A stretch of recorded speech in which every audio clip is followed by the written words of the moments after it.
ধর্ষণের মামলা 15 দিনের মধ্যে তদন্ত কাজ শেষ করতে হবে এবং ধর্ষণের মামলা যদি 90 দিনের মধ্যে বিচার সম্পন্ন নাও হয় এই অজুহাতে কাউকে জামিন দেওয়া যাবে না।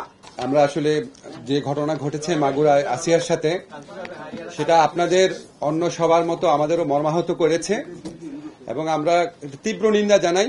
কিন্তু সরকার হিসাবে আমাদের দায়িত্ব আছে। আমাদের স্বরাষ্ট্রমন্ত্রী সাহেব বলেছেন অলরেডি সাথে সাথে যারা অভিযুক্ত আছে তাদের গ্রেফতার করা হয়েছে।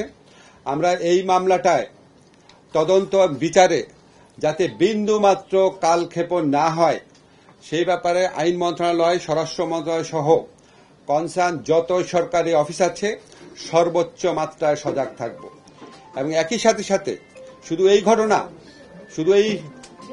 ধর্ষণের ঘটনা না, অন্য যে কোনো ধর্ষণ বা নারীর প্রতি সহিংসতা রোধকল্পে আমরা কিছু আইনি পদক্ষেপ নেওয়ার কথা চিন্তা করেছি। আজকে সকালে এসে আমরা মিটিং করে সিদ্ধান্ত নিয়েছি এবং এটা কিছুটা পরামর্শ করতে হবে স্টেক হোল্ডারদের সাথে, তারপর ফাইনালাইজ করব।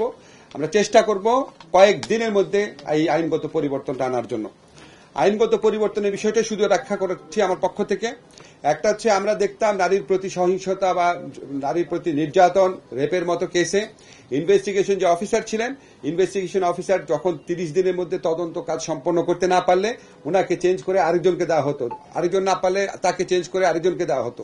এরকম ভাবে অনেকবার তদন্তকারী কর্মকর্তা পরিবর্তিত হতো, মামলার বিচার করতে অনেক দেরি হয়ে যেত। আমরা ইনশাআল্লাহ যেই সংশোধনী আনবো সেখানে আমরা বলবো যে তদন্তকারী অফিসার যাকে নির্দিষ্ট করা হয়েছে তাকেই তদন্ত কাজ সম্পন্ন করতে হবে নির্দিষ্ট সময়ের মধ্যে। তদন্তকারী অফিসার পরিবর্তন করা যাবে না এবং এই যে তদন্তের সময় সেটাও আমরা অর্ধেক করে দিচ্ছি। আগে ছিল 30 দিন, এখন আমরা 15 দিন করে দিচ্ছি।